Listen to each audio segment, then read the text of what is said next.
Bonjour à tous, bienvenue dans ce workshop organisé par Blent. Je suis très content de vous retrouver aujourd'hui pour un nouveau workshop qu'on organise sur les bases de données avec Spark SQL. Alors, comme vous avez peut-être déjà l'habitude un petit peu avec nous, ce qu'on va faire, c'est qu'on va pendant une heure, enfin un petit peu moins d'une heure, présenter un petit peu le contenu du workshop, vous montrer comment est-ce qu'on peut faire de la manipulation avec Spark SQL sur des tables assez volumineuses. On va faire un petit cas pratique à la fin, et bien évidemment, 15-20 minutes avant la fin du workshop, je répondrai à toutes vos questions, parce que je pense que vous en aurez. Si vous avez des questions, à tout moment, n'hésitez pas à les poser sur l'onglet questions que vous avez dans le menu à droite. Ça permettra de lister toutes les questions dans l'ordre chronologique et ça me permettra d'y répondre à la fin à chacune de vos questions. Donc surtout, n'hésitez pas. Comme vous le savez, donc, chez Blend, on fait beaucoup de workshops. On en fait quasiment un par semaine ou un workshop toutes les 2 semaines. On prend des sujets à chaque fois qui sont assez différents. La semaine dernière, enfin les 2 semaines, on avait fait sur l'infra as code. On a fait sur des sujets différents. Aujourd'hui, on voulait se focaliser sur un sujet petit peu particulier qu'on avait déjà un peu abordé il y a plusieurs mois, mais sous un autre prisme. Donc là, l'objectif aujourd'hui, ça va être de vous présenter Spark SQL, puisque nous, on avait déjà vu un peu Spark, mais avec du MapReduce. Donc pour ceux qui ne me connaissent pas, moi je suis Maxime, donc j'ai cofondé Blend, qui est une startup qui donne des formations en ligne dans les métiers de la data, donc data scientist, data engineering et machine learning engineering. Et on propose du coup toutes les semaines ou très régulièrement des workshops sur des sujets aussi différents que techniques. Ça peut être très bien sur des sujets de data engineering, de manipulation de données, comme on va le faire aujourd'hui, que sur des sujets un petit peu plus orientés sur le machine learning ou sur le DevOps. Et ce workshop, on l'a fait aujourd'hui parce que c'est une demande qui est de plus en plus présente et je pense que si vous regardez un petit peu les offres d'emploi qu'on a les métiers de data scientist, on se rend compte qu'on a de plus en plus de demandes sur au moins, non pas la maîtrise, mais une utilisation basique de Spark ou de Hadoop. Et notamment, on a pas mal de confusion entre ce que sont Hadoop et Spark. Qu'est-ce que ça veut dire le calcul parallèle? Qu'est-ce que ça veut dire MapReduce? Donc, l'objectif aujourd'hui ici, ça va être de présenter un petit cas d'usage assez simple sur qu'est-ce que c'est Spark, qu'est-ce que c'est Spark SQL et en quoi ça va nous être utile si vous avez des tables qui sont assez volumineuses. Quand je parle de tables volumineuses, en général, je parle plutôt de tables qui pèsent au moins 1 giga, si ce n'est plus. Quand on a des tables, des fichiers CSV, par exemple, qui vont peser sur le disque dur quelques centaines de mégas, on ne va pas vraiment considérer qu'on parle de table volumineuse. Là, on va vraiment s'orienter dans un cas particulier. Vous êtes data scientist, data analyst ou data engineer. Vous avez une table de données, donc une table complète, où potentiellement vous voulez faire des opérations un peu complexes du style des filtrages, des groupements. Donc là, vous ne pouvez pas forcément séparer par bloc votre fichier et vous avez envie de faire ces opérations, mais sur une table qui pèse plusieurs gigas. Donc là, évidemment, si vous essayez de charger en mémoire, à moins que vous ayez un PC avec peut-être 32 gigas, et encore, ça peut être limitant, vous allez être face à un mur, puisque, comme on va le voir, un fichier qui peut peser 1 giga sur le disque dur, en réalité, il pèsera entre 3 et 4 fois plus dans votre mémoire vive. Et donc là, on se pose la question, mais moi, si jamais j'ai envie de faire un calcul un peu complexe, de faire de la transformation ou de l'encodage de données sur une table qui pèse, admettons, 2 ou 3 gigas, même avec un PC, bon, avec un PC à 16 gigas, ça va être un peu compliqué, mais avec un PC à 8 gigas, ça sera impossible. Et donc, c'est là que Spark SQL va nous être très utile, c'est que ça va nous apporter une solution, que l'on ait un PC ou des serveurs avec des centaines de gigas, ou même un seul PC avec 8 gigas, on sera quand même capable de manipuler cette table sans problème. Et ça, c'est assez fort, puisque en pratique, avec d'autres librairies qu'on a, donc comme avec Dplyr sur R ou avec Pandas ou Python, ça peut être très compliqué de devoir manipuler ces tables si on n'a pas de la mémoire à disposition. Donc, je vais vous partager mon écran. Donc, ce qu'on va voir ici, particulièrement, ce qu'on appelle Spark SQL. Alors, je ne vais pas rentrer dans le détail précisément pour l'instant sur ce qu'est Spark, on va en parler juste après.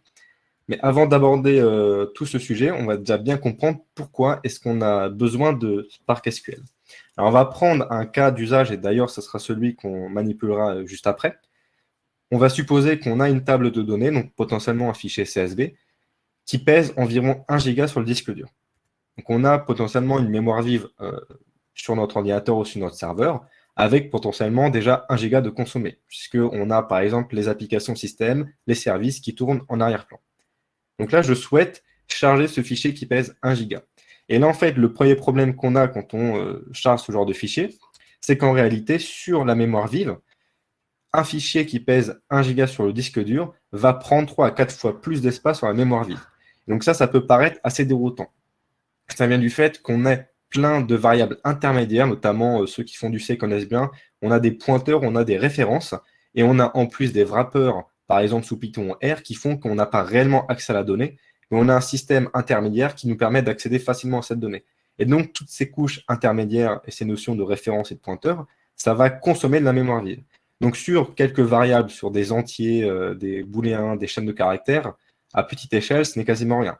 Mais quand vous avez un fichier qui pèse 1 giga, ben là, ce ratio x3 x4, tout de suite, il devient très problématique. Et donc, ce fichier de 1 giga sur votre disque dur va en fait vous consommer 4 gigas dans votre mémoire vive. Ce qui est fait que vous allez fortement augmenter les ressources consommées sur votre ordinateur.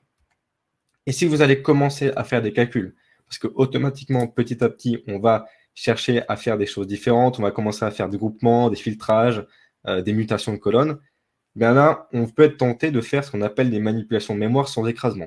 Et ça, c'est quelque chose qu'on fait beaucoup avec Pandas. Vous savez, Pandas, par défaut, ou même avec des clears, vous ne modifiez jamais la variable directement. Quand vous faites un point group by et un point filtrage, vous allez toujours retourner un data frame qui est le résultat de la transformation sur le data frame que vous avez appliqué, cette transformation.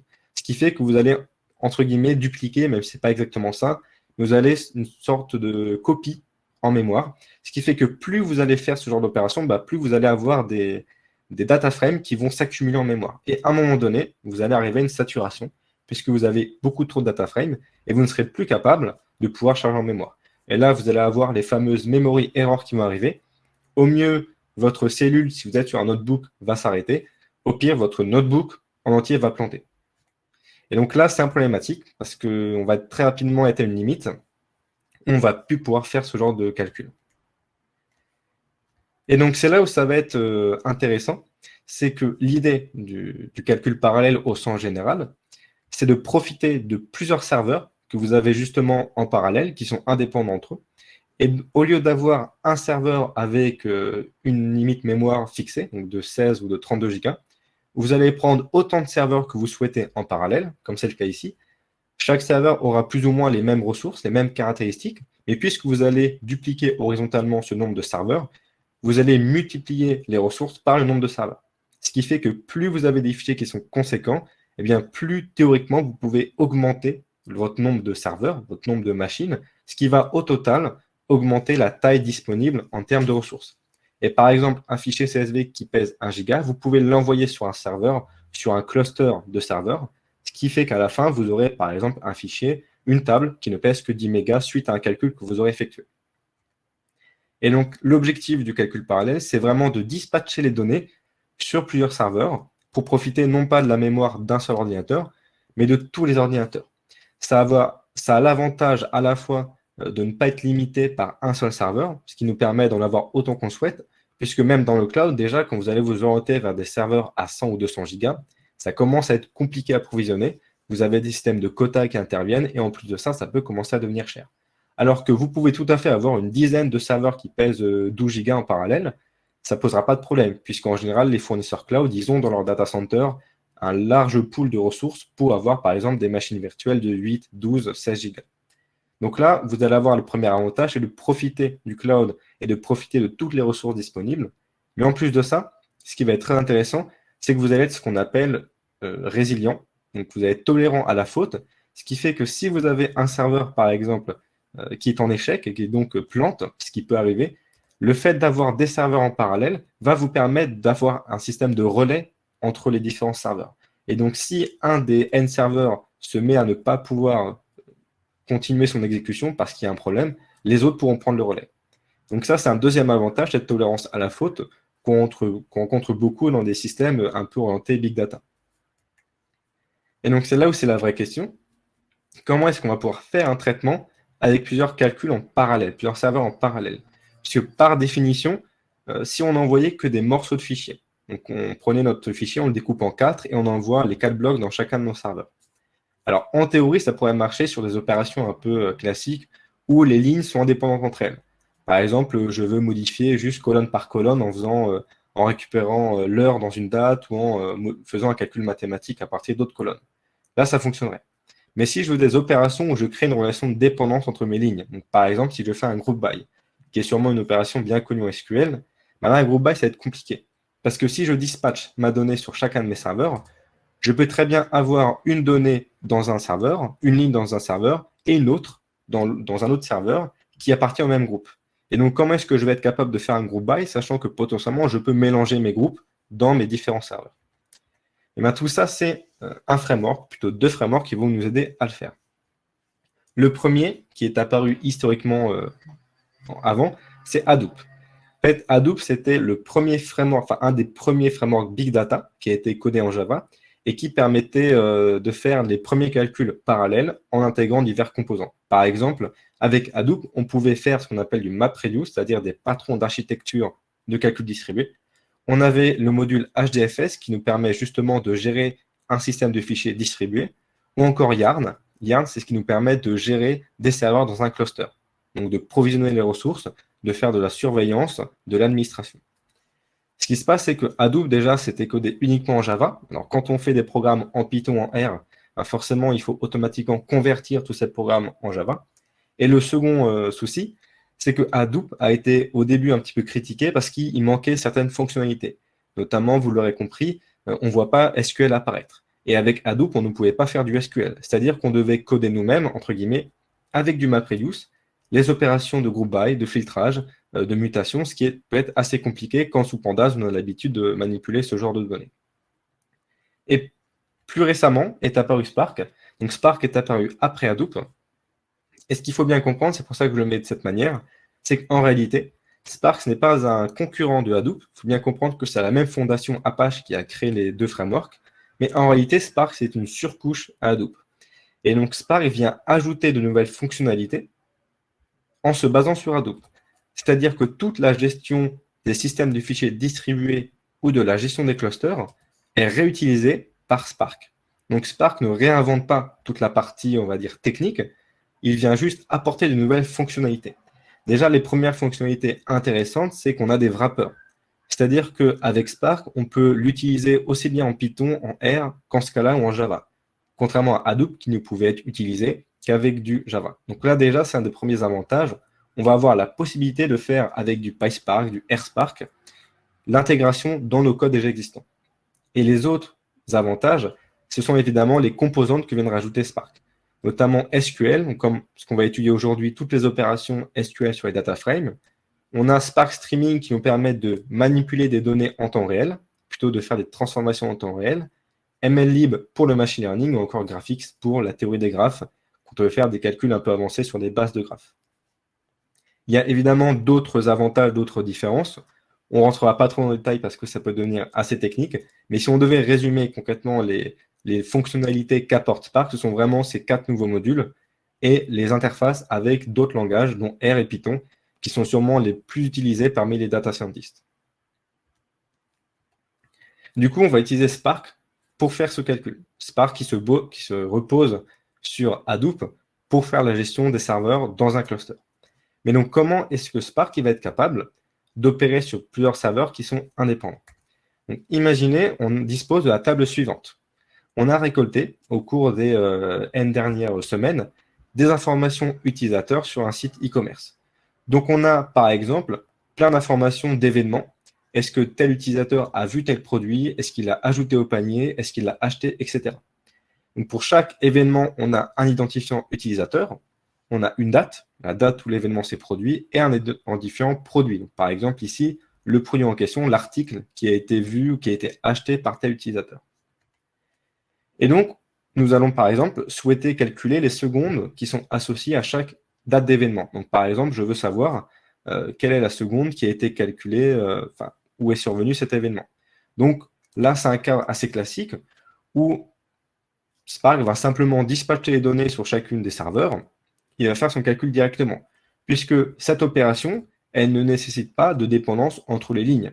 Pour connaître la date, donc l'heure, la minute, la seconde, etc., d'un événement, j'ai uniquement besoin de regarder la colonne date de la même ligne et de lui ajouter, comme ça, en fin de date tableau, une nouvelle colonne. Donc en réalité, ici, je n'ai pas de notion de dépendance entre mes lignes.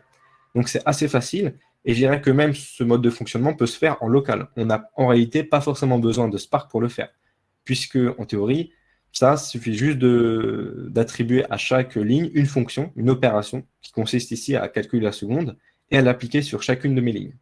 Donc là, c'est un cadre assez facile, où je n'ai pas besoin de le faire avec du Spark SQL, par exemple. Mais là maintenant, on va prendre une opération un petit peu plus compliquée, et on va supposer que l'on souhaite comptabiliser le nombre d'événements par utilisateur. Donc par exemple, je souhaite savoir sur tout mon jeu de données, sur toute ma table, tel utilisateur, il a eu combien d'événements? Est-ce qu'il a visité tant de fois tel article? Est-ce qu'il a acheté une fois, deux fois, etc. Donc évidemment, puisque je veux comptabiliser le nombre d'événements, je dois faire un groupement, donc la fameuse opération group by, qu'on utilise dans tous les langages, et notamment SQL. Et c'est là où ça va être compliqué, c'est comment est-ce qu'on va paralléliser le calcul avec des lignes qui sont dépendantes entre elles. Et donc là, Spark a une façon qui est un petit peu fondamentalement héritée de Hadoop dans la manière de concevoir. Spark, il va architecturer le calcul selon plusieurs étapes qu'il va décomposer dans des étapes successives. Tout d'abord, comme c'est le cas au préalable, la table va quand même être découpée en plusieurs blocs. D'accord? Donc, ces blocs ne sont pas de taille fixe, c'est-à-dire que ce n'est pas forcément on divise par 3 le jeu de données. Si vous avez, admettons, 4 serveurs avec un fichier qui pèse 1 giga, eh bien, ce sera des salves de 30 mégas, par exemple, qui seront envoyées à chacun des serveurs. Donc, ça va être un cycle qui va être formé. Dès qu'un serveur aura terminé les 30 mégas, il pourra prendre le prochain en file d'attente. Donc, en fait, Spark va simplement découper, par ce qu'on appelle le splitter, il va découper en plusieurs blocs le data frame, donc la table, et chaque bloc sera envoyé au serveur. Donc évidemment, si on n'a que 4 serveurs, on aura au début 4 blocs qui seront envoyés. Mais dès qu'un serveur aura terminé son exécution, il prendra en charge le 5e bloc, puis le suivant prendra le 6e, etc. Donc cette gestion de file d'attente, elle est entièrement gérée par Hadoop en l'occurrence. Et nous, on n'a pas besoin de spécifier des paramètres supplémentaires. On peut évidemment tout à fait déterminer si on veut telle taille précise, mais en général, Spark se débrouille très bien quand il s'agit de découper au préalable la table qu'il souhaite envoyer. Et donc, c'est là où ça va être intéressant, c'est que toutes les machines vont regrouper les blocs selon les colonnes spécifiées, ce qu'on appelle le combiner. Donc là, par exemple, je vais lui dire de me regrouper toutes les lignes qui possèdent la même valeur sur telle colonne, ou sur plusieurs colonnes, si je vais faire un group by sur plusieurs colonnes. Et donc, cette opération non pas d'agrégation, mais de combinaison, c'est ce qu'on appelle le combiner. Donc là, pour l'instant, à cette étape, Spark va uniquement savoir que telle et telle ligne appartiennent au même groupe. Et donc, dans le serveur, donc là, on est vraiment sur un serveur spécifique. Sur le bloc, Spark va regrouper dans un même groupe toutes les lignes qui partagent la même valeur sur une ou plusieurs colonnes. Et c'est à partir de là où ça va être intéressant, parce qu'en réalité, l'étape qu'on appelle d'agrégation, donc qui consiste par exemple à faire le go by et le count, elle ne se fait pas encore maintenant. Il faut imaginer que dans le combiner, je suis encore à l'étape de group by. Donc j'ai regroupé mes éléments qui partagent, donc mes lignes qui partagent les mêmes valeurs sur plusieurs colonnes. Sauf que je n'ai pas encore fait mon calcul. Parce que c'est là où vient la difficulté. Là, j'ai fait mon group by, mais dans un serveur, qui me dit que dans un autre serveur, il n'y a pas des lignes qui appartiennent au même groupe que dans mon premier serveur. Donc c'est typiquement le cas qu'on a vu au préalable. Eh bien, justement, c'est le shuffling qui est très important et qui va intervenir ici.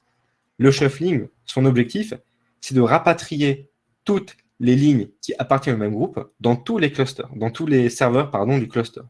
Et le shuffling, il va être capable de dire mon premier serveur, il y a telle ligne qui appartiennent également au même groupe que dans mon deuxième serveur. Et donc le shuffling, il va récupérer tous les groupes qui ont été formés de chacun de mes serveurs et il va les concaténer, entre guillemets, dans une grosse liste. Et donc, à l'issue de l'étape du shuffling, qui intervient à la fin, une fois que tous les serveurs ont fait leur groupement de manière individuelle, le shuffling va tout récupérer dans une seule table, entre guillemets, et on va avoir, tel groupe, on a toutes ces valeurs. Donc, on va être capable de dire, tel groupe, c'est toutes les lignes qui possédaient telle valeur sur la colonne où on fait la clé de groupement, et on a toutes ces valeurs qui ont été retrouvées. Et c'est là où c'est important, c'est maintenant la stratégie d'agrégation. Dès que maintenant que je sais que toutes ces lignes appartiennent au même groupe, qu'est-ce que je fais de leurs valeurs? Est-ce que je prends le min, le max, le count, la somme, etc. Et bien là, c'est ce qu'on fait avec le SQL, c'est là où on définit la stratégie d'agrégation, c'est-à-dire comment est-ce que je vais agréger toutes les valeurs de mon même groupe. Donc là, on va essayer un petit peu de schématiser tout ce qu'on vient de se dire. Et vous allez voir qu'en fait, c'est beaucoup plus clair quand on essaye de schématiser. Donc là, sur cet exemple, on a la table qui est à gauche ici. D'accord? Ce qu'on souhaite faire ici, donc c'est un group by. Ce group by, on va le faire selon la colonne user ID, puisque l'on souhaite savoir le nombre d'événements par utilisateur. Donc en fait, qu'est-ce qu'on doit faire concrètement? On doit faire un group by selon user ID, et on doit appliquer une stratégie d'agrégation qui est count, puisque moi, je veux simplement compter le nombre d'événements pour chaque groupe. Donc là, potentiellement, j'ai un premier groupe. Ici, j'ai un deuxième groupe, un troisième groupe, un quatrième groupe, etc. Donc, tout d'abord, Spark il va découper ce data frame en plusieurs sous-data frames, plusieurs blocs qui vont être envoyés à chacun des serveurs. Ce que vous avez en pointillé, ça matérialise chaque serveur. Donc potentiellement, chaque serveur ne sait pas quel autre bloc est situé dans les autres serveurs. Et c'est là que le combiner va être important. Quand j'ai fait mon group by, j'ai évidemment spécifié selon quelle variable je vais faire mon groupe. Donc selon quelle variable je vais regrouper les données. Donc typiquement, le combiner sait que moi, je souhaite regrouper selon user ID. Donc il va regarder user ID et il va créer des groupes comme ça. Donc il va dire, eh bien voilà, là j'ai mon groupe 0 avec la valeur 1 et 1, puisque là je vais simplement dire que je souhaite compter. Donc un événement, un événement. Et je fais pareil pour chacun de mes serveurs, donc chacun de mes blocs. Donc là par exemple, le combiner, je lui ai dit selon user ID, donc il va regrouper automatiquement, donc il sait que là 2 et 2 ça appartient au même groupe, mais là il ne regroupe pas directement ensemble au niveau de la valeur. Ça sera après. Pour rappel, le combiner ne fait pas l'agrégation. Le combiner va simplement regrouper ensemble toutes les lignes qui appartiennent au même groupe. Et donc, on se retrouve avec ce genre de bloc un peu légèrement transformé, ce bloc qu'on pourrait appeler de combiné, où on a à la fois les groupes et les valeurs. Et du coup, c'est là où on ne va pas faire tout de suite le calcul, puisque le shuffling, il va rapatrier parmi tous les serveurs chacun des groupes. Donc le shuffling, il va chercher le groupe 0, il appartient là, et il appartient que ici. Donc il va regrouper le groupe 0, et il va concaténer toutes les valeurs. Donc par exemple ici, pour le groupe 0, j'ai deux valeurs, 1 et 1. Donc il va regrouper dans une liste les valeurs 1 et 1. Prenons le deuxième groupe, donc le user ID égale à 1. J'ai à la fois le groupe qui apparaît ici, et le groupe qui apparaît ici. Donc le shuffling va rapatrier de ces deux serveurs ces deux données, là et là. Et même chose, il va du coup concaténer les valeurs. Ce qui fait qu'à la fin, num events contiendra par exemple deux valeurs, ici 1 et 1. Et il le fait de manière successive pour chacun des groupes qui apparaît. Ce qui veut dire qu'à la fin, une fois qu'on aura fait notre shuffling, on sera sûr qu'on aura regroupé toutes les observations, donc toutes les lignes de tous nos serveurs. Et on sera capable à la fin, et bien, une fois qu'on a nos différents groupes, on a nos différentes valeurs qui sont concaténées sous forme de liste. Et là, je serai capable, par exemple, de définir une stratégie d'agrégation. Donc là, par exemple, je peux tout à fait faire le min, le max, et c'est une opération qui est assez facile puisque cette fois-ci, chaque ligne est indépendante. Étant donné que j'ai fait mon groupement, chaque ligne correspond à un groupe. Donc chaque groupe, normalement, est indépendant par rapport au groupe by que j'ai demandé de faire. Donc là, cette fois-ci, Spark peut tout à fait faire ce calcul de manière indépendante, puisqu'il suffit simplement d'appliquer l'agrégation sur mes valeurs qui sont concaténées. Donc là, par exemple, si je vais faire un count qui consiste à dénombrer le nombre d'occurrences, eh bien, je vais simplement faire une fonction mathématique très simple de comptage. Je pourrais évidemment faire un minimum, un maximum, une somme, etc. Et donc, c'est là où c'est magique, c'est que toute cette partie-là, tout ça, c'est géré à notre place. C'est-à-dire que nous, on a uniquement besoin de savoir qu'est-ce qu'on veut obtenir à la fin, et c'est Spark qui le fait à notre place. Donc, concrètement, comment ça s'écrirait que ce soit avec Pandas ou Deplir? Au même titre, on a uniquement deux fonctions à définir. Le group by, sur lequel je définis les variables pour grouper, et la fonction .ag pour définir l'agrégation. Et là, en l'occurrence, je vais dire, eh bien, tu me fais une agrégation de comptage, et la colonne, on la renomme en num events. Et voilà comment, en simplement deux fonctions, je passe de ma table initiale qui peut peser 1 giga à une table qui pèsera même pas quelques mégas, où j'ai tout agrégé. Et vous voyez que par rapport à du Pandas ou du Deplir, c'est le même principe. C'est un petit peu les mêmes fonctions, c'est la même logique. C'est-à-dire qu'on a un pipe d'opérations qui arrive de manière successive. On a simplement besoin de les appeler, puisque c'est Spark SQL qui va tout seul faire cette démarche. Et donc, c'est le module SQL de Spark qui le fait à notre place. Ce qui est très puissant, puisque nous, on ne va pas tellement avoir besoin d'apprendre de nouvelles façons de transformer nos données. Toutes les opérations qu'on a l'habitude de faire avec Pandas, avec SQL, etc., on les retrouve ici. Vous avez d'ailleurs la documentation qui est en ligne, vous pouvez la voir, vous retrouvez toutes les fonctions classiques. Les fonctions de temps, les fonctions de date, tout ce qui est groupage, les window functions, vous avez absolument tout ce dont vous avez besoin avec Spark SQL. Donc ça, c'est très pratique, ça nous évite de devoir sortir d'un nouveau contexte. On a des data frames Python, par exemple, avec Pandas. Là, on va être capable de réutiliser la même logique. Donc, d'un point de vue lecture du code, on ne va pas changer grand-chose. Et ça, c'est très puissant, puisque quand on doit coder rapidement, on n'a pas le temps forcément de passer sur un autre langage, de passer sur un autre paradigme, ben, c'est extrêmement puissant pour être beaucoup plus efficace. Du coup, ce que je vous propose, c'est que cette donnée, ce calcul qu'on vient de faire, eh bien, autant le faire directement nous-mêmes avec du Spark. Et donc, si vous regardez bien dans le chat, tout en haut, je vous ai envoyé un lien Google Colab. Sur ce lien, vous allez pouvoir afficher un notebook sur Google Colab. Alors, un notebook, pour ceux qui ne connaissent pas trop, c'est ce qui vous permet d'exécuter des cellules de manière indépendante, des cellules de code, pas à pas. Donc, ça vous permet à la fois d'exécuter du code, mais également de visualiser le résultat. Et Google Colab, c'est un service gratuit qui est proposé par Google, qui vous fournit de la puissance de calcul et des ressources, donc un espace disque, pour pouvoir exécuter votre code. Puisque, évidemment, par définition, Python ne s'exécute pas dans le navigateur. Vous avez automatiquement besoin d'avoir une machine derrière, donc un système qui exécute.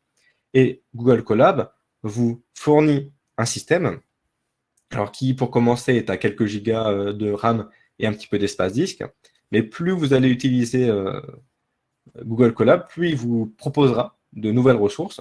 Par exemple, moi, sur mon serveur, j'ai actuellement 12 Go de disponible et 100 Go d'espace disque. Donc, en fait, ça vous permet d'avoir un environnement isolé, directement dans un serveur chez Google, mais que vous pouvez manipuler par intermédiaire de votre navigateur web. Donc, ça, évidemment, c'est très pratique. L'autre avantage qui est assez important, c'est que vous allez pouvoir installer et le configurer. Et notamment ici, ce qui est très pratique avec Spark SQL, c'est qu'on va pouvoir l'installer et tout configurer sur notre machine. Donc, si vous voulez exécuter, parce qu'évidemment, le but, c'est que ce soit interactif, vous pouvez tout à fait cliquer sur le bouton de la cellule.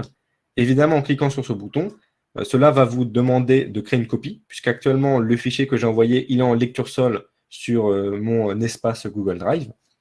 Et en faisant ça, vous pouvez vous-même l'exécuter. C'est-à-dire que vous pouvez vous-même faire des opérations et vous pourrez, après ce workshop, bien entendu, faire des modifications, rajouter votre code, changer les données. Si vous avez envie de tester sur d'autres données, vous pourrez tout à fait le faire. Et là, vous allez me dire, alors du coup, si on fait du calcul parallèle, ça veut dire qu'il y a un serveur qui est, il y a d'autres serveurs qui tournent dans le cloud. Et bien en fait, là aussi, c'est un des avantages de Spark, c'est que Spark va être capable de simuler des différents clusters, différents serveurs dans votre mémoire vive s'il n'a pas accès à d'autres serveurs. Et Spark utilise une fonctionnalité qui est assez intéressante, c'est que si jamais vous avez la place sur votre mémoire vive, il va faire les manipulations en mémoire vive. Sauf que si vous n'avez plus la place, comme c'est le cas avec nous, avec nos 1 giga, et en fait, il va écrire des informations temporaires sur le disque dur, ce qui fait qu'il va simuler plusieurs serveurs en enregistrant de manière intermédiaire tous les calculs. Ce qui fait que, par exemple, Spark SQL va charger en mémoire 30 mégas, il va faire le calcul, le résultat sera enregistré en mémoire, donc par exemple, le résultat du combiner sera enregistré en mémoire, puis il va faire la même chose pour le bloc, et ainsi de suite. Ce qui fait, c'est comme s'il allait simuler en fait un cluster qui est en réalité sur un cloud, et il va faire cette opération en mémoire. Et donc c'est là qui est avantageux, c'est que même si vous avez une table qui pèse 5 gigas, par exemple, vous pourrez le faire avec un PC à 8 gigas. Par contre, ça ne garantit pas qu'il sera rapide. Évidemment, plus vous allez avoir un fichier conséquent, si vous n'augmentez pas la mémoire vive, ça vous prendra évidemment de plus en plus de temps. Mais ce qui est intéressant, en revanche, c'est que vous serez quand même capable de manipuler un fichier très important, par exemple 5 gigas, même si vous n'avez que 8 ou 12 gigas de mémoire vive. Puisque justement, il va fonctionner par ce système de lecture successive et d'enregistrement sur le disque dur. Là où avec Pandas, on aurait une memory error, ça va fonctionner dans tous les cas avec Spark SQL. Juste, ça prendra évidemment un petit peu plus de temps.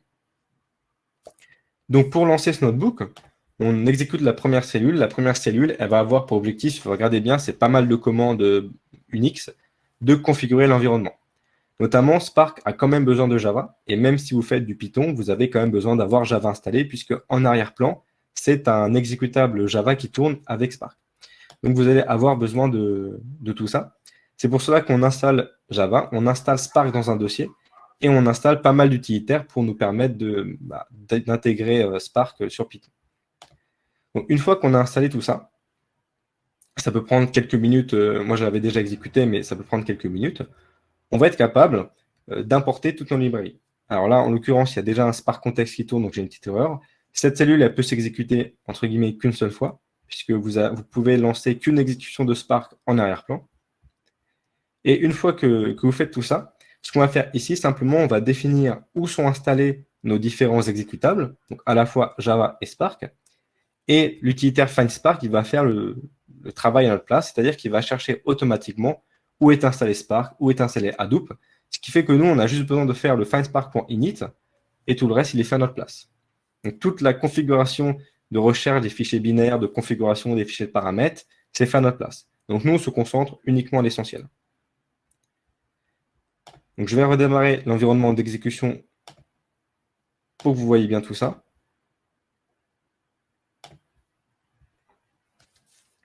Et ensuite, on va pouvoir initialiser ce qu'on appelle le Spark Context. Alors, le Spark Context, c'est l'interface entre le code Python et l'exécutable Java qui tourne. Parce que ça, c'est un truc qu'il faut bien comprendre. Encore une fois, Spark, ce n'est pas un fichier, ce n'est pas un code Python.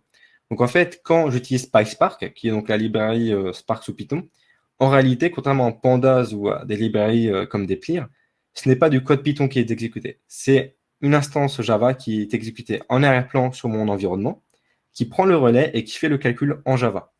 Et donc, avec PySpark, je vais simplement envoyer mon calcul sur mon exécutable Java qui tourne en arrière-plan.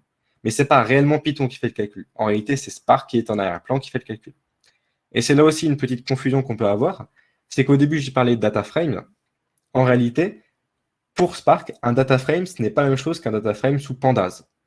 Et ça peut paraître un petit peu déroutant au début. Vous savez concrètement la même logique, c'est-à-dire que c'est toujours des tables avec identifiées par des colonnes qui sont ordonnées.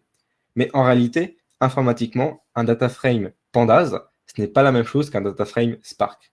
Et d'ailleurs, vous allez voir que les commandes, les fonctions, elles sont un peu différentes. Par exemple, quand vous voulez faire le point head sous Pandas pour afficher les 5 premières lignes, ça ne fonctionnera pas sous Spark.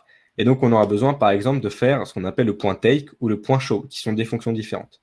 Donc, ce n'est pas très compliqué, mais c'est simplement des petites subtilités, des petites différences qu'on a entre Pandas et Spark. Évidemment, ce n'est pas 100% identique. La logique est la même, c'est ça qui est le plus important, donc on n'a pas besoin de réapprendre de nouveaux paradigmes, de nouvelles façons de faire. En revanche, la syntaxe, elle change très légèrement. Et ce qui est pratique aussi, c'est que Spark il vient avec une interface, Spark UI, qui vous permet donc non pas d'administrer, ça vous permet uniquement de monitorer. C'est-à-dire que ça vous permettra de voir combien de calculs sont en cours de réalisation, le temps que ça a pris, où est-ce que vous en êtes. Mais ça ne vous permet pas de coder via l'interface. D'accord? Spark, ça se fait uniquement avec du Python, ou du Java ou du R. Donc ici, on va récupérer les données. Donc les données qui sont dans un fichier, dans un dossier compressé. Et les données, si vous regardez bien, elles vont apparaître ici. C'est une table qui pèse à peu près 1,13 giga. Donc là, notre fichier pèse 1,13 giga et on va voir comment est-ce qu'avec Spark, on va faire des calculs assez simples, c'est-à-dire de dénombrement, de l'historisation, des groupements directement avec des fonctions Python. Donc ici, on a téléchargé le fichier. Il se retrouve ici data.csv. Vous voyez qu'il pèse 1,13 giga. Bon, c'est une bonne table. Et encore, je l'ai coupé. À la base, elle pesait 5 gigas. Bon, je ne l'ai pas mis à 5 gigas parce que ça... Là, même avec 2 gigas, 5 gigas, ça peut prendre... Chaque calcul peut prendre à peu près 3-4 minutes. Donc, ça peut prendre un petit peu de temps. Mais vous voyez que déjà, 1,13 giga, on est sur une table... On est déjà pas mal. Donc, on va un petit peu manipuler Pandas, Spark, pardon. Et on va voir comment est-ce qu'on peut gérer tout ça. Donc, on a l'avantage d'avoir ce qu'on appelle le SQL Context, qui est donc l'interface Spark SQL pour pouvoir charger les data frames. Et on a, tout comme sous Pandas, la fonction readCSV qui, comme vous l'aurez compris, permet de charger un fichier CSV. Donc on obtient tout ça. Et la fonction printSchema, elle est importante parce qu'elle vous permet d'afficher donc le schéma, c'est-à-dire les différentes colonnes et leur type associé. Et là, ce qui est intéressant, et c'est une des premières différences qu'on a, c'est que Spark n'assume pas du tout par défaut les types des variables. C'est-à-dire qu'il ne fait aucune conversion implicite. Il met tout en chaîne de caractères si on ne lui spécifie pas. Parce que les fichiers CSV, vous n'avez pas le type des variables. C'est souvent les librairies qui vont en déduire est-ce que c'est un nombre, est-ce que c'est une chaîne de caractères, est-ce que c'est un booléen. Sauf que Spark, il évite de faire cette assumption, il évite de faire cette supposition, et donc il va automatiquement tout convertir en chaîne de caractères. C'est pour ça que très souvent, ça c'est une petite différence, quand vous faites du Spark, vous devez refaire des conversions explicites, c'est-à-dire dire précisément, cette colonne c'est une date, c'est une timestamp, cette colonne c'est un entier, cette colonne c'est un flottant, etc. Ça peut paraître au début un peu pas pénible, mais ça peut paraître un peu bloquant, mais en réalité c'est très important, notamment quand vous faites de la data analytics ou du machine learning, vous devez vous assurer que les types des variables correspondent bien à ce que votre modèle attend d'entrée ou à ce que vous avez par rapport à la réalité.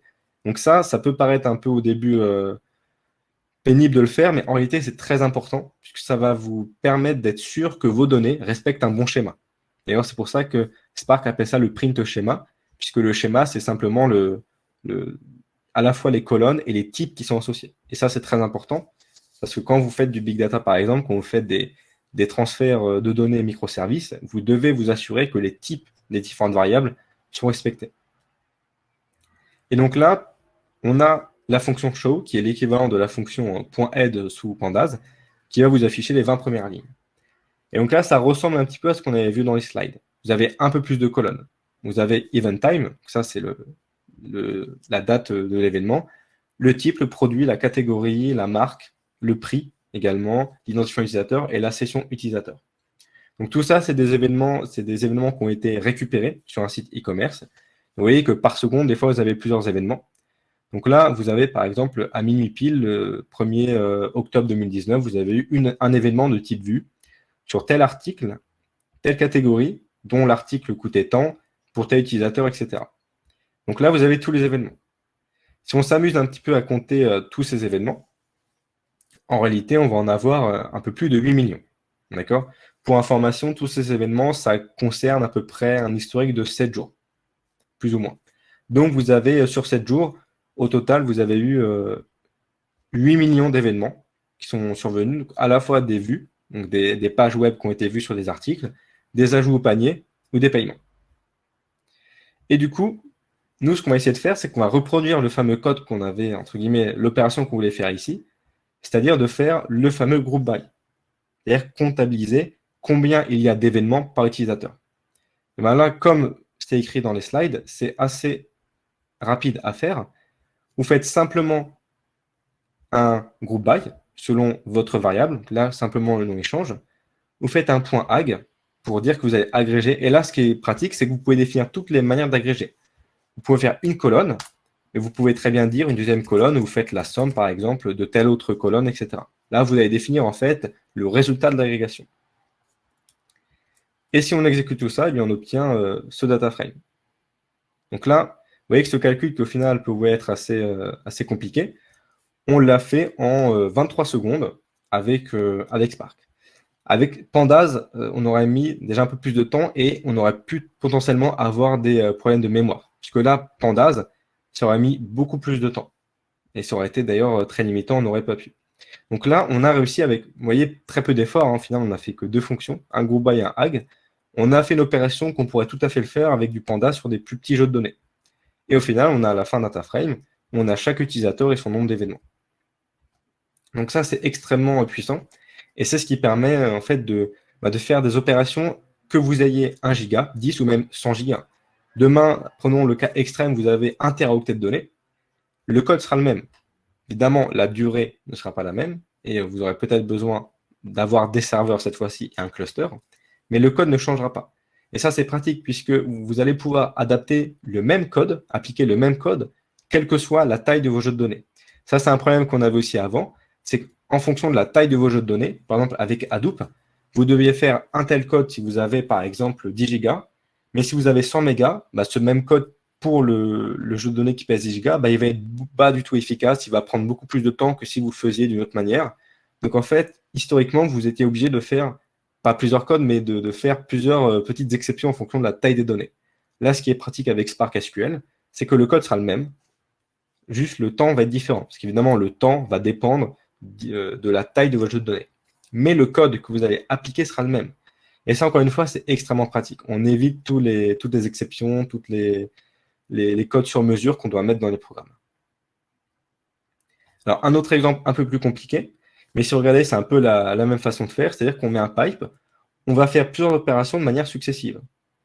Là, ce qu'on va faire, c'est qu'on récupère toutes les colonnes toutes les lignes qui ont la colonne user session qui n'est pas nulle, qu'on fait ici. Et si vous regardez bien, on va calculer ici le nombre d'achats et de vues par utilisateur. Donc, est-ce que tel utilisateur, il a vu 10 articles, mais il n'a acheté qu'un article, ou à l'inverse, est-ce qu'il a vu un article et il l'a acheté? Donc, on va créer deux colonnes avec la fonction withColonne qui est ici.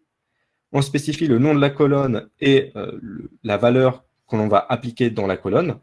Donc là, on utilise la fonction .when, où simplement, si la colonne EventTime c'est purchase, alors on met un 1, sinon on met un 0. Donc ça, c'est une condition, c'est si cette valeur, alors on met cette valeur, sinon telle valeur. Donc en fait, ça consiste simplement à mettre un flag, 1 ou 0, un booléen, transformer en booléen le type d'événement. On fait pareil pour la colonne numViews, où là on souhaite comptabiliser le nombre de vues. Puis on fait le fameux group by. Et là, le group by, vous voyez, je le fais sur plusieurs choses. À la fois la session utilisateur. Donc là, typiquement, ça peut être la session ou même le user ID. Je peux très bien faire les deux. Et le product ID. Donc là, le product ID, c'est l'identifiant produit. Et ensuite, je fais de l'agrégation. Donc, je peux évidemment choisir est-ce que j'affiche par produit combien ça a été vu ou est-ce que je fais le calcul au total. Si par exemple, je fais uniquement tout ceci, eh bien en fait là, je vais calculer le nombre de vues et d'achats par utilisateur, quel que soit le produit, quelle que soit la date. Mais évidemment, après, je peux avoir un calcul un peu plus granulaire et spécifié pour tel produit, pour une session en particulier, etc. Et même principe, je fais mon agrégation. Donc là, qui consiste à faire mes deux fonctions. Donc purchase, par exemple, je peux faire un max pour dire est-ce qu'il a acheté oui ou non. D'accord? Donc là, je ne vais pas comptabiliser le nombre, mais je vais simplement dire oui ou non, est-ce qu'il a fait au moins un achat. Et là, je vais faire une somme. Donc là, cette fois-ci, je vais sommer le nombre de vues qui ont été faites. Et dans mon interface Spark, je peux voir que mon calcul, actuellement, il est en cours de réalisation. Donc là, on a les différentes étapes qui s'affichent. Vous voyez, là, je suis à 6 sur 11. Là, c'est terminé. Et on voit le résultat. Si je refais, par exemple, le calcul pour vous montrer, là, je vais faire une somme. Eh bien, sur Spark SQL, sur l'interface, vous voyez que le calcul se relance. Donc là, je sais actuellement où j'en suis. C'est un peu les différentes étapes. Donc, ça me permet de monitorer. Je sais à quel moment est-ce que la tâche a été soumise. Je sais combien de temps ça a pris actuellement. Et je suis capable de voir différentes choses. Alors, avec ngrok qu'on utilise ici, c'est un outil qui nous permet d'avoir une interface par proxy. Ça, c'est spécifique à Colab. On peut être limité sur le nombre de ressources, sur le nombre de connexions. Ça, c'est pas très grave. Et donc, voilà ce qu'on obtient par le calcul. Donc, par exemple, je peux voir que cet utilisateur, il a fait 4 achats au total pour 9 vues. Donc, il a vu 9 articles et a acheté 4 articles, qui est pas mal. Alors qu'on a d'autres, par exemple, cet utilisateur a vu 69 articles, mais il n'a fait aucun achat. Donc après, vous pouvez évidemment faire plein de calculs différents. J'en ai fait d'autres, comme par exemple la fréquence des événements. Ça peut être intéressant. Ce que j'ai fait ici, c'est que j'ai utilisé la fonction toPandas. Ça, c'est on va dire un petit bonus qu'on a dans Spark. C'est qu'on peut convertir un data frame Spark en data frame Pandas avec la fonction toPandas. Et ça, c'est assez pratique, parce que quand on a pas mal de choses à voir ou pas mal de choses à tester, ça peut être utile. Donc là, ça peut prendre un petit peu de temps. Par exemple, là, je suis à 7 sur 210, donc j'en ai beaucoup à faire. Là, j'ai des calculs un peu différents. Voilà ce que j'obtiens ici. Donc là, moi, j'aime bien Pandas. C'est vrai que, par exemple, quand je veux faire du matplotlib, c'est compliqué de faire du matplotlib avec du Spark. Donc, pas de problème, puisque j'ai fait mon calcul. Là, mon dataframe Datafrake, il est beaucoup plus petit que ma table initiale. Par exemple, ma table initiale qui pesait 1,13 giga, par le groupe by, il se peut que cette table ne pèse plus que 100 mégas. Bon, là, 100 mégas, je peux très bien me dire, c'est suffisant en mémoire vive, je veux repasser à Pandas. Je peux tout à fait le faire. J'utilise le point toPandas, et après, ça me permet, par exemple, d'avoir accès à toutes les fonctionnalités que j'avais l'habitude d'avoir, comme les affichages graphiques, avec du NumPy, avec du Matplotlib, du Seaborn, etc. Donc ça me permet de voir, par exemple ici, je peux quand même revenir dans mon environnement de base Python une fois que j'ai fait mon calcul. Donc je ne suis pas obligé de faire 100% du Spark. Je peux très bien faire Spark pour les calculs qui peuvent être complexes, comme par exemple celui-là, sur des grosses volumétries. Mais une fois que j'ai fait mon calcul et que je dois faire des opérations du machine learning, que je dois faire des modèles scikit-learn, que je dois faire par exemple du Seaborn, du Matplotlib, je peux tout à fait repasser en Pandas si je peux. Si évidemment le calcul fait quand même plusieurs gigas, là ça peut être problématique. Mais en l'occurrence ici, une fois que j'ai fait ma transformation, je peux tout à fait repasser sur du Pandas. Il n'y a pas de problème à le faire. Et après, évidemment, je peux faire plein d'autres calculs. Et je vous ai mis un autre exemple ici. Mais vous voyez qu'en fait, une fois qu'on a fait quelques calculs, en fait, le reste, ça vient assez naturellement. Tout comme on a l'habitude de le faire en Pandas ou en R, avec des pires, on a l'habitude, après, de manipuler. C'est un peu la même logique qui revient, c'est les mêmes fonctions qui reviennent. On a toujours les group by, on a les points ag, il faut simplement, des fois au début, ça peut être un peu compliqué, regarder concrètement quel est le nom de la colonne précisément, quel est le nom de la fonction, parce que des fois, on a des petites différences. Par exemple, group by sous pandas, vous n'avez pas le B majuscule, alors que là, vous avez un B majuscule. Vous voyez, c'est que des petites différences, mais au final, qui se rattrapent très facilement. Ça prend que quelques minutes. Et par contre, ça a un intérêt qui est extrêmement important derrière. Ça nous permet d'être beaucoup plus rapide dans nos transformations, dans nos calculs. Donc ça, évidemment, c'est quelque chose qu'on a envie de mettre un petit peu en place. Sachant que Spark, encore une fois, ce n'est pas très compliqué à mettre en place, surtout quand on veut le faire en local. Si vous voulez le faire en local, par exemple, vous voyez que c'est installé, c'est quelques lignes de commande, mais sur votre PC, une fois que c'est installé, c'est installé. Il n'y a pas besoin de refaire la manipulation à chaque fois. Là, ici, on fait cette manipulation parce qu'on est sur un environnement cloud qui, à chaque fois, est vierge dès que vous rouvrez la page. Donc, forcément, il faut tout reconfigurer. Mais si vous êtes sur votre PC, une fois que c'est installé, il n'y a pas besoin de réinstaller dessus, puisque c'est terminé et toute la configuration est effectuée. Donc ça, c'est quelque chose qui est assez puissant, qui est assez performant. Donc je vous encourage à regarder un petit peu Spark SQL en détail. N'hésitez pas évidemment à regarder ce notebook, à le relancer. Vous pouvez tester Spark dessus. Donc, je vous encourage même, ça vous permet un petit peu de voir jusqu'où est-ce qu'on peut aller, quelles sont les fonctionnalités. Vous pouvez également utiliser d'autres données. Là, on a pris des données qui pèsent 1 giga. Mais si vous avez envie de tester Spark sur des données un peu différentes, qui peuvent être plus légères, plus conséquentes, vous pouvez également le faire. Là, je vous encourage, ça vous permettra de voir un petit peu jusqu'où est-ce qu'on peut aller avec Spark, qu'est-ce que ça permet de faire. En théorie, toutes les manipulations qu'on peut faire avec Pandas, avec SQL, on peut le faire via Spark. Il y a quelques petites subtilités, notamment quand on fait du partitionnement et des systèmes de tri. Le tri, par exemple, il faut faire attention parce que le tri n'est pas préservé quand vous faites un group by, par exemple. Parce que forcément, si vous triez avant et que vous faites un group by, potentiellement, le tri il est envoyé un peu à droite à gauche, donc il faut toujours faire un tri après les group by. Vous voyez, c'est ce genre de petites subtilités qui interviennent, mais au final, c'est très ponctuel, c'est très occasionnel. En général, pour les opérations très classiques qu'on a besoin de faire, tout ce qu'on fait en Pandas, on peut le refaire directement en Spark et inversement. Et d'ailleurs, par exemple ici, un autre exemple, je repasse à Pandas et je souhaite afficher les durées des sessions. Donc par exemple, combien de temps un utilisateur est resté sur le site. Donc ça va de 0 minutes, 0 secondes à 1 heure, 2 heures, 3 heures. Donc là après, je peux faire n'importe quel calcul. Je ne suis pas du tout limité par ce que je pouvais faire avec du Pandas. Et c'est vraiment ça, je dirais, je pense, le point qu'il faut bien comprendre dans ce workshop, c'est qu'en fait, vous n'êtes pas limité par Spark, vous ne serez pas limité en termes de paradigme, de façon de coder. Donc vraiment, n'hésitez pas à regarder ça. Une fois que vous savez utiliser Spark, ça devient un allié très puissant que vous pourrez utiliser partout et tout le monde en a souvent besoin parce que des données qui pèsent 1 giga, 2 giga, 3 giga, ça arrive très souvent. Donc c'est vraiment un allié, c'est un outil qui est extrêmement utile.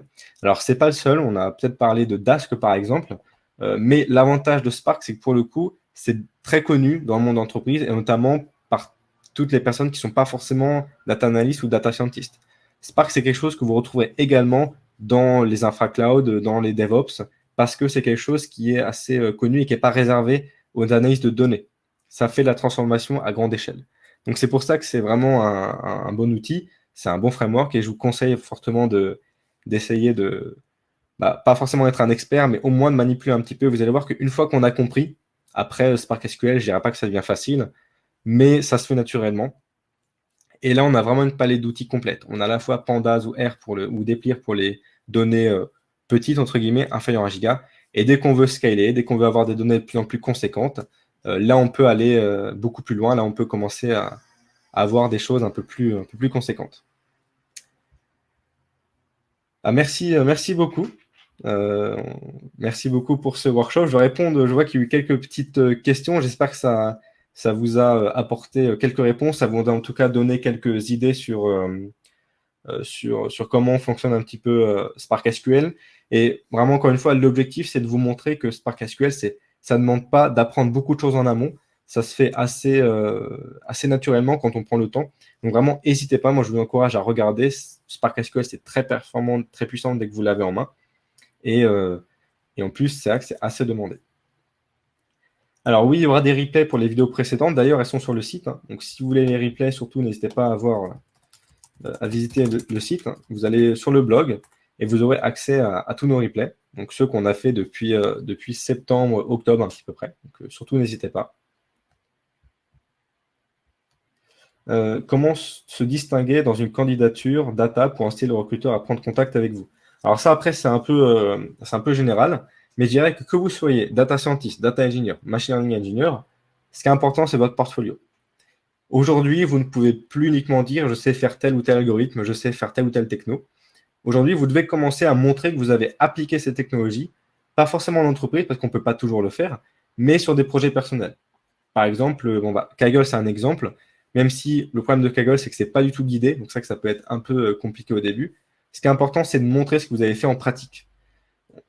Le plus important, c'est pas de connaître tous les outils, encore une fois. C'est pas de savoir faire et du Spark, et du Kafka, et du Python, et du R, etc. Ce qui est très important, c'est de comprendre en détail comment vous êtes arrivé là et quelles sont les actions que vous avez prises en compte. Par exemple, les questions qu'on va vous demander, c'est pas est-ce que vous maîtrisez ça ou ça. C'est par exemple, vous avez fait tel projet, d'accord, pourquoi vous avez pris cette technologie? Pourquoi vous avez fait comme ça? Pourquoi vous n'avez pas fait comme ça? En fait, on va vous poser des questions plutôt sur la manière dont vous avez pris des décisions sur un projet et non pas sur est-ce que vous savez faire telle ou telle chose. Ce que vous avez vu, hein, Spark SQL par exemple, c'est un peu de configuration, c'est juste on regarde le nom des fonctions et c'est fini. Donc en fait, on peut faire du Spark SQL en quelques heures. Ça ne veut pas dire que forcément on est un expert, mais ce n'est pas grave. Au moins, vous avez la capacité d'apprendre. Par contre, ce qui est important, c'est que si vous l'appliquez demain sur un projet, on vous demande pourquoi vous avez utilisé Spark, comment vous l'avez fait et pourquoi vous avez pris telle décision. Qu'est-ce que vous en retenez comme leçon? Qu'est-ce que ça vous a permis de faire? Qu'est-ce qu'il faut améliorer? Ça, c'est des questions par contre qui sont opérationnelles et qui vous sont demandées quand vous faites des entretiens. Donc vraiment, si vous voulez vous distinguer, travaillez sur votre portfolio. Faites des projets. Je ne dis pas qu'il faut les partager partout, mais ayez un petit GitHub, montrez que vous avez fait des projets. Il y a plein de manières de le faire. Participez à des associations comme Data for Good, montrez que vous êtes impliqué dans la réalisation de ce que vous faites. Et ça, c'est très important. C'est vraiment ce qui va faire que vous allez être distingué par rapport à d'autres profils. Alors, ce n'est pas un PPTX qui est présenté, mais par contre, vous avez le replay. Il y aura aussi le replay de ce workshop, donc vous aurez évidemment accès après. Alors, le anti-slash, ça équivaut à un pipe sur R. Oui, c'est ça. Alors, en fait, oui et non. Le anti-slash sous Python, c'est plutôt pour dire qu'on fait un retour à la ligne et qu'en fait, le point qu'on fait à la suite, ça correspond à ça. Alors, dans ce cas spécifique, pour Pandas ou pour Spark, oui, ça équivaut au pipe R. Par contre, sur des librairies qui ne sont pas forcément sur de la gestion de la donnée, ça veut plutôt dire que ce qu'on met à la ligne d'après, c'est la continuité de la ligne précédente.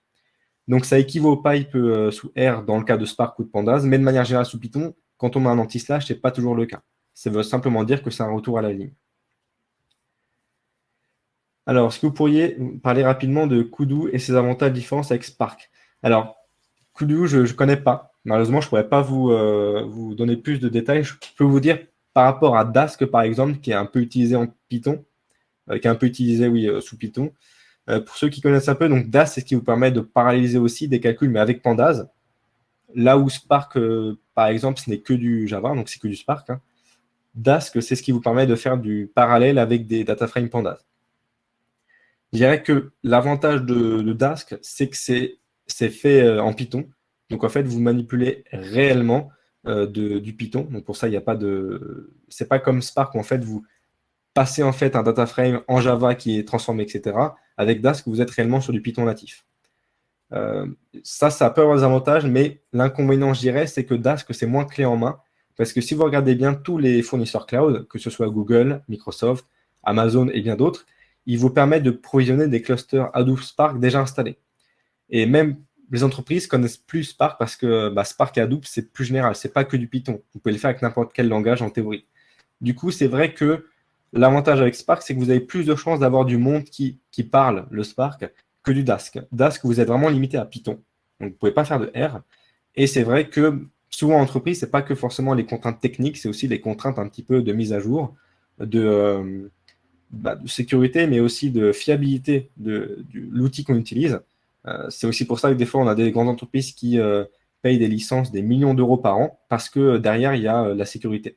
Il y a la fiabilité que ce qu'on fait, ça va fonctionner. Donc ça aussi, c'est plein de critères qui rentrent en compte. Alors, pour afficher l'interface Spark, rapidement sur le... Alors, normalement, quand vous êtes sur votre PC, c'est ce qu'on appelle un localhost. Donc, vous faites un localhost de 2.8080. Donc, c'est une adresse en localhost. Ici, sur Google Colab, vous avez un lien qui apparaît. Voilà, dans la troisième cellule, vous avez un lien qui apparaît ici. Ce lien, c'est une interface Spark qui vous permet, c'est une interface Spark qui est générée pour vous et que vous pouvez y accéder directement sur le navigateur. Donc ça, c'est uniquement parce qu'on est sur Google Colab. Si vous seriez sur votre PC, ce serait une adresse en type localhost, etc.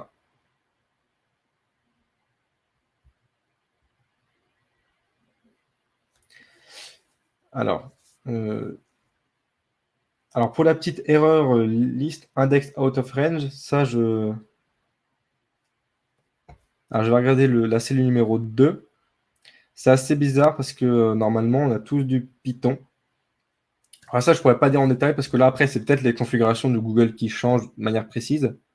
Normalement, on fait que des importations, donc a priori, ça devrait pas trop poser de problème. Mais c'est vrai qu'il peut y avoir, dans certains cas, des petites... vu que c'est Google qui est déjà en arrière-plan, on n'a pas la main exactement sur ce qui se passe. Alors, est-ce que nous pouvons comparer entre Spark et R? Alors, c'est quand même deux choses différentes. R, pour le coup, c'est un langage qui dispose de librairies comme Python, donc il dispose de Dplyr, tidyr, etc. Donc, toutes les librairies pour faire la manipulation de données. Alors que Spark, c'est un framework Big Data. C'est-à-dire que c'est vraiment quelque chose, c'est une application presque qui est indépendante et qui est utilisée pour faire du calcul parallèle. Donc en fait, c'est comme Spark et Python, c'est deux choses différentes. Spark, c'est un framework Big Data qu'on installe sur des serveurs ou sur son PC pour faire du calcul parallèle. Et R, c'est un langage au même titre que Python ou Java ou le langage C. Donc l'avantage de Spark, c'est que vous avez des interfaces avec R, Python, Java, Scala. Donc vous pouvez quand même utiliser du Python avec Spark. Ce qu'on a fait ensemble d'ailleurs avec le notebook. Alors l'association que je vous ai dit, c'est sympa. Enfin ça parle de pas mal de projets data. C'est des projets data qui sont plutôt éthiques, sont ouverts, qui ont pour l'objectif de... ça peut être aussi bien sur l'écologie, sur des sujets de société, sur des sujets politiques. C'est une association qui, tous les 2-3 mois, font des projets, font des batchs de projets à candidature libre. C'est-à-dire que chaque personne propose un projet. Et en fait, vous pouvez, si ça vous intéresse, participer à ce projet pour donner un coup de main. Par exemple, vous créez un projet, vous allez dire, voilà, on veut évaluer, est-ce qu'il n'y a pas de désert alimentaire en France? C'est-à-dire, est-ce qu'il n'y a pas d'endroit en France où, à 1,5 km à la ronde, vous n'avez aucun marchand de fruits, légumes, etc. Vous pouvez très bien faire ce genre de contribution. Donc, vous allez participer, vous allez en fait contribuer à répondre à cette question. Et c'est intéressant, franchement, c'est vraiment un bon moyen aussi de montrer que vous êtes impliqué dans ces projets. Puis en plus de ça, c'est sur des projets qui sont assez cool, sur l'éthique, sur l'écologie. C'est vrai que c'est pas forcément des sujets qu'on voit partout en entreprise. Donc, c'est un des seuls endroits où on peut justement travailler sur ce genre de sujet. Donc, je pense que c'est intéressant d'y participer, de voir un petit peu tout ça. R, Python ou Scala, quel est le meilleur langage associé à Spark? Alors, moi, je dirais que en pratique, en théorie, ce serait Scala, parce que Spark est codé en Scala. Donc, c'est vrai que il n'y aura pas de conversion entre Python et Scala. Donc, si demain, on veut faire du Spark, le must du must, c'est sûr que c'est Scala. Après, pour être très honnête, dans les clusters, que vous fassiez du R ou du Python, la différence ne va pas être énorme. Il y aura peut-être quelques différences en termes de temps de calcul parce qu'il y a une sorte de conversion, mais c'est assez léger. Donc, c'est vrai que si vous voulez vraiment être au top du top, entre guillemets, parfait, il faudrait associer Spark avec du Scala. Mais justement, le fait d'avoir du R, du Python, ça veut dire qu'on peut quand même le faire. Donc, il n'y a pas vraiment de.